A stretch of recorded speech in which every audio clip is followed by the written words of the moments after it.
Philippe Marion, bonjour. Bonjour. Au 10e Festival Sans Nom, après une journée, beaucoup d'animations, beaucoup de rencontres, un public nombreux, vous avez animé une conférence sur l'histoire de la police scientifique et vous êtes l'auteur de Police scientifique, la véritable histoire des experts.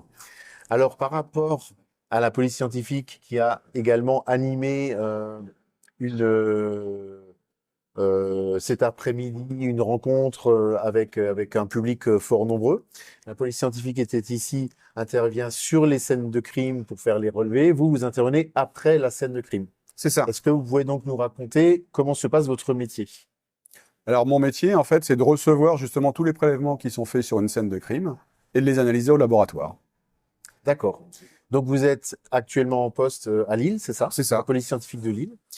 Et donc vous avez écrit ce livre, Police scientifique, la véritable histoire des experts.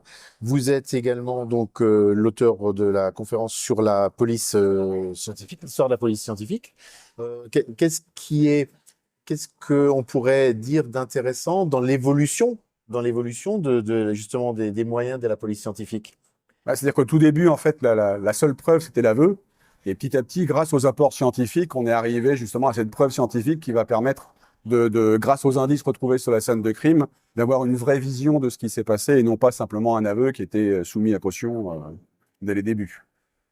Ce qui est intéressant aujourd'hui, c'est qu'on se rend compte qu'on arrive aussi à ressortir ou à déterrer des histoires anciennes grâce au progrès de la police scientifique, grâce évidemment à la découverte de l'ADN de certains meurtriers présumés, on va dire. Est-ce que c'est quelque chose de courant de ressortir d'anciennes affaires? Alors maintenant, de plus en plus, puisque là, le ministère de l'Intérieur a créé en fait un pôle spécial Cold Case pour justement reprendre d'anciennes affaires qui sont restées insolubles. Et grâce aux apports des nouvelles technologies, l'ADN, la téléphonie, l'informatique, retrouver justement, approfondir les échantillons qui ont été analysés pour essayer de découvrir des preuves supplémentaires et d'apporter une solution. Est-ce qu'il n'y a pas une notion de prescription ou alors la prescription c'est seulement ou alors on peut ressortir l'affaire à partir du moment où on découvre des éléments nouveaux, c'est ça? Alors il y a ça, mais surtout, en fait, là, c'est purement du judiciaire, c'est-à-dire que tant qu'il y a une pièce de procédure qui est en cours, l'affaire continue.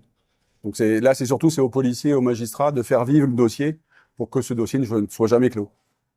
D'accord. Donc il y a une volonté de ne pas Oui, le il y a une clôturer volonté. pour pouvoir régulièrement apporter des éléments nouveaux, c'est ça? C'est ça. Donc le cold case, une fois qu'il y a prescription, une fois qu'il n'y a pas d'éléments nouveaux, on ne peut pas le réouvrir.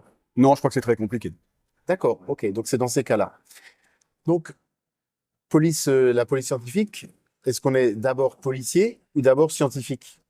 Alors on est scientifique, parce que les policiers scientifiques sont des scientifiques de formation et qui intègrent le corps des policiers techniques et scientifiques au sein du ministère de l'Intérieur. D'accord. Et pas l'inverse? Pas beaucoup, non. On D'accord. va dire dans des postes d'administration, il y a des policiers, on va dire, actifs, mais dans les laboratoires, c'est principalement des scientifiques. Parce que là, les disciplines sont scientifiques. D'accord. Et donc, qu'est-ce qui vous a amené à écrire ce livre, La véritable histoire des experts? En fait, au tout début, c'était pour faire une conférence auprès d'étudiants sur les débuts de la police scientifique. Hein. Et à force d'emmagasiner pas mal d'histoires et d'expertise, hein, j'ai commencé par faire un tout premier livre hein, que j'avais fait en auto-édition. Et après, le goût est venu pour poursuivre l'aventure et surtout de raconter les débuts de la police scientifique hein, sur toutes les disciplines, c'est-à-dire la gestion de scènes de crime, la balistique, l'empreinte digitale, la botanique. Hein. Donc tout ça, en fait, j'ai envie de créer une suite de livres qui vont permettre de découvrir chacune de ces spécialités du début jusqu'à maintenant.